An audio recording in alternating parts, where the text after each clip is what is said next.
नमस्कार मित्रांनो, उद्या एक मैदान होतं आहे, हिंद केसरीचं मैदान. त्या मैदानामध्ये संबंध महाराष्ट्राच्या कानाकोपऱ्यातून टॉपचे नंदी पाळण्यासाठी येतील. अगदी गोरगरिबाचे नंदीसुद्धा पाळण्यासाठी येतील त्या ठिकाणी. आणि कोण होईल कासेगावचा एक नंबरचा मानकरी याच्याविषयी चर्चा करूया. कारण की सगळ्यांना प्रत्येक बैल आवडत असतो, की ज्याला त्याला वाटत असतं की हा बैल हिंद केसरी व्हावा, तो बैल हिंद केसरी व्हावा.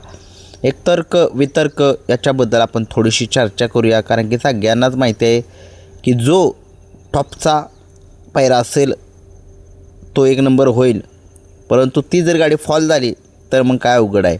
शेवटी स्ट्रेट पळण्याला खूप महत्त्व आहे आणि तुमच्याकडे स्पीड असून कामाचं नाही आहे. तुम्हाला स्ट्रेट पळता आलं पाहिजे, तुमची गाडी स्ट्रेट पळली पाहिजे, लॉबीला नाही थटली पाहिजे.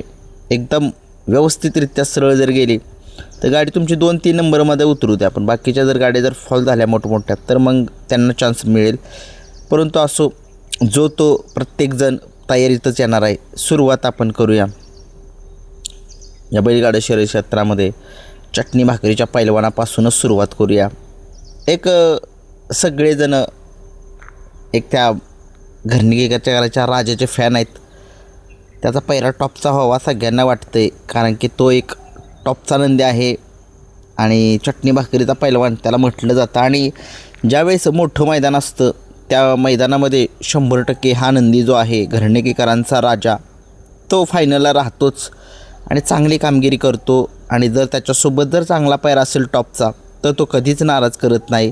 100% तो गुलाल मिळवण्याचा प्रयत्न करतो. अगदी नशिबावरती अवलंबून कधीकधी राहावंसुद्धा लागतं गाडी जर पब्लिक ना आली तर. शेवटी असो, घरणिकीचा राजा एक टॉपचा नंदी आहे आणि तो एक फॉर्ममध्ये आला आहे आणि उद्या हिंद केसरीच्या मैदानासाठी तो एक सज्ज झाला आहे.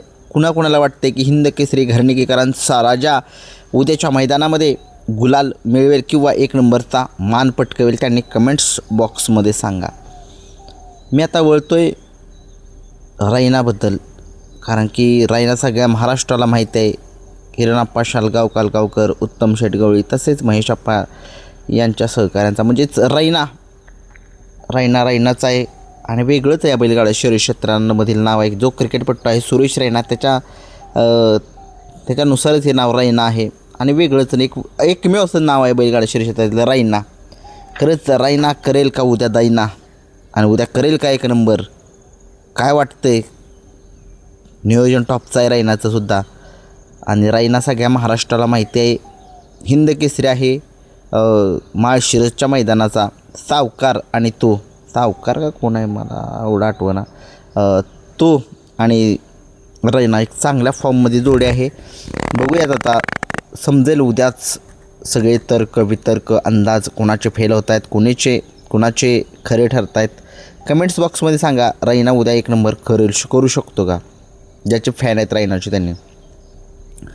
सुंदर बॉस उद्या पाळण्याची दाट शक्यता आहे. काल सुंदरने गुलाल जो आहे तो मिळवलेला आहे आणि त्याच्यासोबत कोण पाळला होता माहीत नाही आहे.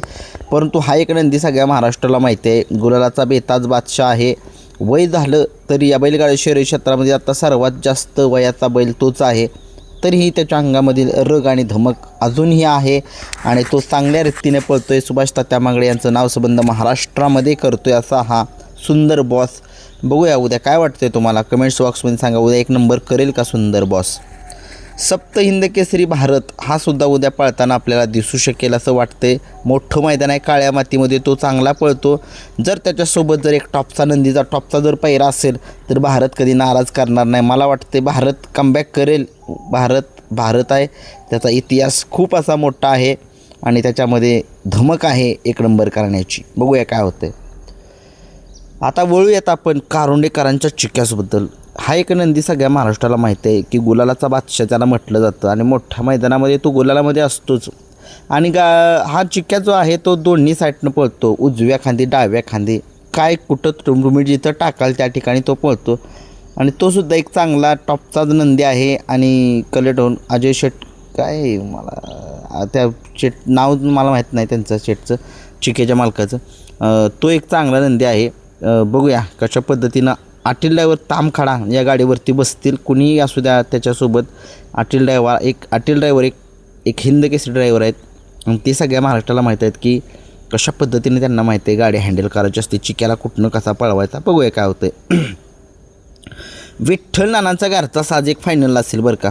सगळ्यांना माहीत आहे पुसेगावमध्ये का पेडगावमध्ये काय गाडी पाळली होती. पुसेगाव का पेडगाव 2 नंबरला गाडी उतारली होती. काय गाडी पाळली होती तेजा दिवाणीची. 100% तीच गाडी फायनल मारणार होती, परंतु थोडीशी ओव्हरटॅक केला होता हारण्याने आणि रायफलनं शिरसोडीकरांच्या. परंतु असो, शेवटी खेळ आहे, खेळामध्ये खेळाप्रमाणे जपायचा असतो. आणि विठ्ठलांचे तेजा आणि दिवाण्या हे सुद्धा आपल्याला फायनलमध्ये दाट शक्यता मला वाटते. ही जर गाडी आत न लागली कारण की ही जोडी हिंद केसरी मैदानामध्ये चांगली पळते आणि चांगलं कॉम्बिनेशन होतो. आणि अनुभव शेवटी विठ्ठलांचा आहे, शेवटी अनुभव बोलतो. आणि तुमचे नंदी पळणारे असतील ना तर ड्रायव्हरसुद्धा त्याच चालाकीचा लागतो, त्यावेळेसच 1 नंबर मिळतो. ही एक प्रबळ दावेदार असेल मला वाटते जोडी उद्याच्या मैदानामध्ये. उद्या सचिन लक्षा या दोघांच्या पैकीसुद्धा एक जण फायनलमध्ये प्रबळ दावेदार असेल बरं का. त्यांचा पैरा वेगवेगळा आहे, वेगवेगळ्या पैऱ्यामध्ये पळणार आहे ही जोडी. काय एकत्रसुद्धा पळू शकते काय सांगू शकत नाही, एकत्रसुद्धा पळू शकेल. गाडी पब्लिकनं लागली गट सेमीला, त्याच्यामुळे गाडीला पराभव हा स्वीकारला लागला. तिन्ही फेरं सेमी म्हणजे कडन गाडी होती.